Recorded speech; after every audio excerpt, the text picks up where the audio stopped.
नमस्कार, ये आकाशवाणी शिमला है। अब आप राजकुमारी चंदेल से प्रादेशिक समाचार सुनिए। आज के मुख्य समाचार। मुख्यमंत्री ने लोक निर्माण विभाग को सड़कों के रख रखाव की नियमित निगरानी के दिए निर्देश। राज्यसभा के लिए निर्विरोध चुने गए डॉक्टर सिकंदर कुमार आर्थिक विकास व शिक्षा क्षेत्र में सुधार को बताया प्राथमिकता। शिमला में खुलेगा देश का पहला SAI राष्ट्रीय उत्कृष्टता केंद्र, साइकिल चालकों को मिलेगी विश्व स्तरीय प्रशिक्षण सुविधा। और विश्व क्षय रोग दिवस आज, राष्ट्रीय क्षय रोग उन्मूलन कार्यक्रम में हिमाचल रहा अव्वल। अब समाचार विस्तार से। मुख्यमंत्री जयराम ठाकुर ने लोक निर्माण विभाग को सड़कों के रखरखाव की नियमित निगरानी के निर्देश दिए हैं।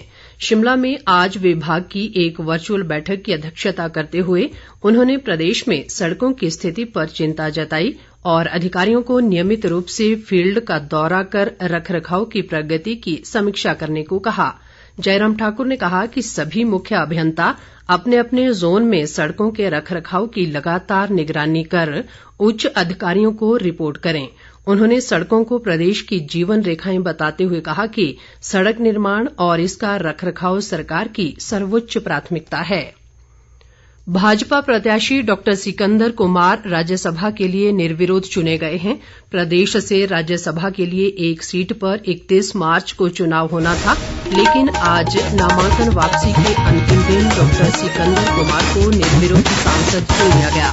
सिकंदर कुमार के अलावा किसी ने भी अपना नामांकन दाखिल नहीं किया और राज्यसभा चुनाव के लिए रिटर्निंग अधिकारी ने उन्हें सांसद चुने जाने का प्रमाण पत्र सौंपा।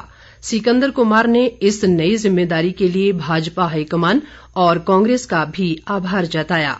उन्होंने आर्थिक विकास, शिक्षा क्षेत्र में सुधार और बेरोजगारों को रोजगार दिलाना अपनी प्राथमिकता बताया।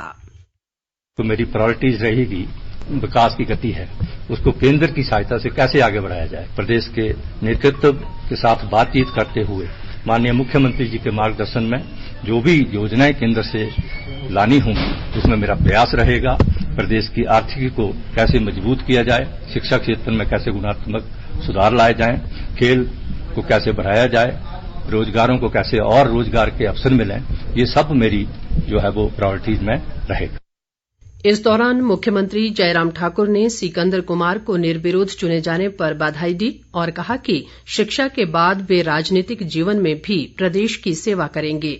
जयराम ठाकुर ने कहा कि सिकंदर कुमार का शिक्षा के क्षेत्र में अहम योगदान रहा है और उनके अनुभव से प्रदेश को लाभ होगा। शहरी विकास मंत्री सुरेश भारद्वाज और अन्य नेता भी इस मौके मौजूद रहे। आज से एक नए अध्याय जो है वो प्रोफेसर सिकंदर जी के जीवन में शुरू हुआ। मैं इनको शुभकामनाएं देता हूं। आपका ये सफर सफलतापूर्वक पूर्ण हो, आगे बढ़े आप और यहाँ संगठन को और प्रदेश के विकास के लिए मजबूती दिलाने के लिए आप सदैव काम करते रहें और ज्यादा सक्रिय होकर के काम करेंगे। और केंद्र से जो सहयोग एक सांसद के नाते जिस रूप में अभी आप दे सकते हैं उसको आप देंगे, ऐसा हमें पूरा भरोसा है और सबकी आशाओं पर खरा उतरेंगे। और एक बार फिर से मैं शुभकामनाएं और बधाई देता हूं। भाजपा की शिमला संसदीय क्षेत्र की बैठक आज शिमला में हुई, जिसकी अध्यक्षता प्रदेश पार्टी अध्यक्ष सुरेश कश्यप ने की। पार्टी के राष्ट्रीय उपाध्यक्ष व क्षेत्रीय प्रभारी सौदान सिंह, मुख्यमंत्री जयराम ठाकुर, सह प्रभारी संजय टंडन और संगठन महामंत्री पवन राणा बैठक में विशेष रूप से मौजूद रहे। सौदान सिंह ने कहा कि भाजपा आगामी विधानसभा और नगर निगम शिमला के चुनाव के लिए तैयार है और पूरे दमखम के साथ जीत हासिल करेगी। उन्होंने पार्टी पदाधिकारियों व कार्यकर्ताओं से एकजुट होकर काम करने का आह्वान किया। प्रदेश भाजपा अध्यक्ष सुरेश कश्यप ने बैठक के बाद पत्रकारों से बातचीत में कहा कि 6 अप्रैल से भाजपा पूरे प्रदेश में महा जनसंपर्क अभियान और पद यात्रा शुरू करेगी। एक प्रश्न के उत्तर में उन्होंने कहा कि पंजाब की राजनीति का हिमाचल में कोई असर नहीं पड़ेगा और भाजपा मिशन रिपीट में कामयाब रहेगी। सूचना व प्रसारण मंत्री अनुराग सिंह ठाकुर कल प्रदेश के एक दिवसीय दौरे पर आ रहे हैं। उनका कल दोपहर बाद शूलिनी विश्वविद्यालय सोलन के दीक्षांत समारोह में भाग लेने का कार्यक्रम है। जल शक्ति मंत्री महेंद्र सिंह ने आज मंडी जिले के धर्मपुर क्षेत्र में लगभग 5.5 करोड़ रुपए की विकास योजनाओं के उद्घाटन व शिलान्यास किए। इसमें 4.5 करोड़ रुपए से बनी देओल लहसणी सड़क का उद्घाटन भी शामिल है। महेंद्र सिंह ने इस मौके पर जन सुनवाई भी की और अधिकांश समस्याओं का मौके पर ही निपटारा किया। केंद्रीय युवा कार्य व खेल मंत्रालय के तहत भारतीय खेल प्राधिकरण और राज्य युवा सेवाएं व खेल विभाग के सहयोग से शिमला के समरहिल में देश का पहला SAI राष्ट्रीय उत्कृष्टता केंद्र स्थापित होगा। शिमला में आज इस संबंध में एक समझौता ज्ञापन पर हस्ताक्षर किए गए। शिमला में साइकिल मोटो क्रॉस और भारतीय साइकिल चालकों को विश्व स्तरीय प्रशिक्षण सुविधाएं प्रदान करने के लिए ये सेंटर खोला जा रहा है। इसमें ओलंपिक स्तर की तैयारियों के लिए लगभग 200 साइकिल चालकों को प्रशिक्षित करने की क्षमता है। भारतीय खेल प्राधिकरण के क्षेत्रीय निदेशक PK मट्टू ने बताया कि इस सेंटर के निर्माण का कार्य जल्द शुरू हो जाएगा। आज विश्व क्षय रोग दिवस है। केंद्रीय स्वास्थ्य मंत्री मनसुख मांडविया ने आज नई दिल्ली में हुए एक कार्यक्रम में क्षय रोग उन्मूलन में बेहतर प्रदर्शन करने वाले राज्यों और जिलों को सम्मानित किया।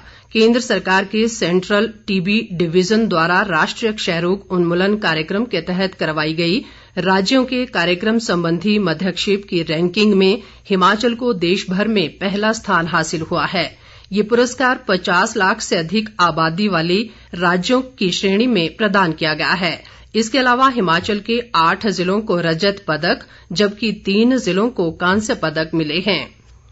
हमीरपुर जिले के सुजानपुर में निर्माणाधीन मिनी सचिवालय भवन के अंतिम चरण के कार्य को पूरा करने के लिए राज्य सरकार ने 2.5 करोड़ रुपए का अतिरिक्त बजट जारी किया है।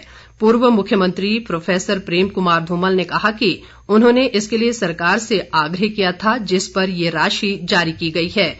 उन्होंने इसके लिए मुख्यमंत्री जयराम ठाकुर का आभार जताते हुए कहा कि मिनी सचिवालय के बनने से लोगों को एक ही स्थान पर सभी सुविधाएं मिलेंगी।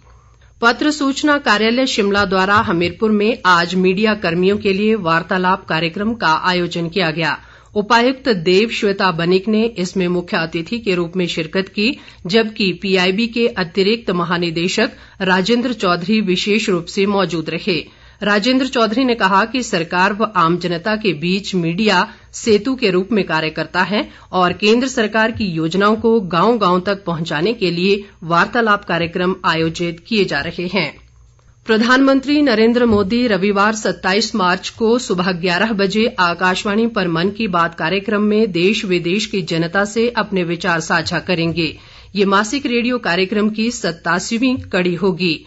लोग MyGov और नमो ऐप पर अपने विचार व सुझाव साझा कर सकते हैं या 1800-117800 डायल कर इसके लिए अपना संदेश रिकॉर्ड कर सकते हैं।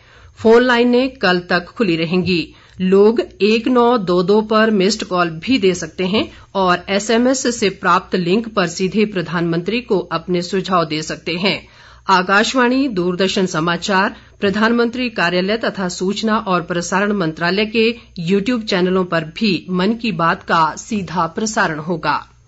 धर्मशाला में इन दिनों राष्ट्रीय सरस मेले की धूम है। मेले में जहां सूचना व प्रसारण मंत्रालय की ओर से आजादी का अमृत महोत्सव के तहत मल्टी मीडिया प्रदर्शनी लगाई गई है, वहीं विभिन्न विभागों व स्वयं सहायता समूहों ने भी अपने उत्पादों के स्टॉल लगाए हैं। वन मंत्री राकेश पठानिया ने आज मेले में मुख्य अतिथि के रूप में भाग लिया। उन्होंने कहा कि मेले में 9 राज्यों से आए स्वयं सहायता समूह भाग ले रहे हैं। राकेश पठानिया ने पंजाब नेशनल बैंक की ओर से मेले में आयोजित बैंकिंग व वित्तीय साक्षरता चर्चा में भी भाग लिया। ग्रामीण विकास व पंचायती राज मंत्री वीरेंद्र कंवर ने आज कुटलैहड़ विधानसभा क्षेत्र के अनेक स्थानों पर संपर्क से समर्थन यात्रा के दौरान विभिन्न विकास कार्यों का निरीक्षण किया और जन सुनवाई की। उन्होंने कहा कि कुटलैहड़ क्षेत्र को पर्यटन की दृष्टि से विकसित करने के लिए 20 करोड़ रुपए खर्च किए जाएंगे और धवेड़ा में 1 करोड़ रुपए की लागत से इको पार्क का निर्माण किया जाएगा। अंत में मुख्य समाचार एक बार फिर। मुख्यमंत्री ने लोक निर्माण विभाग को सड़कों के रखरखाव की नियमित निगरानी के दिए निर्देश। राज्यसभा के लिए निर्विरोध चुने गए डॉक्टर सिकंदर कुमार। आर्थिक विकास व शिक्षा क्षेत्र में सुधार को बताया प्राथमिकता। शिमला में खुलेगा देश का पहला SAI राष्ट्रीय उत्कृष्टता केंद्र, साइकिल चालकों को मिलेगी विश्व स्तरीय प्रशिक्षण सुविधा। और विश्व क्षय रोग दिवस आज, राष्ट्रीय क्षय रोग उन्मूलन कार्यक्रम में हिमाचल रहा अव्वल। इसके साथ ही ये समाचार बुलेटिन समाप्त हुआ। नमस्कार।